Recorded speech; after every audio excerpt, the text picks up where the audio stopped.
अस्सलामुअलैकुम सामीन। 22 शाबानुल मुअज़्ज़म की तारीख शुरू हो चुकी है, 14 मार्च है। ख़बर का उन्वान है, निकाह से पहले दूल्हे ने और उसके बाप ने ट्रैक्टर मांग लिया, तब लड़की वालों ने पूरी बारात को ही बंधक बना लिया और सबक सिखाया।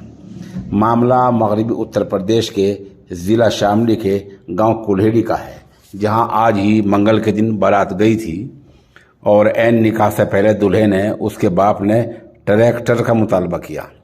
तब उन लोगों ने पहले पूरी बारात को बंधक बना लिया, यरगुमाल बना लिया, फिर बारात वालों को खाना खिलाकर इज्जत के साथ रुखसत कर दिया। अलबत्ता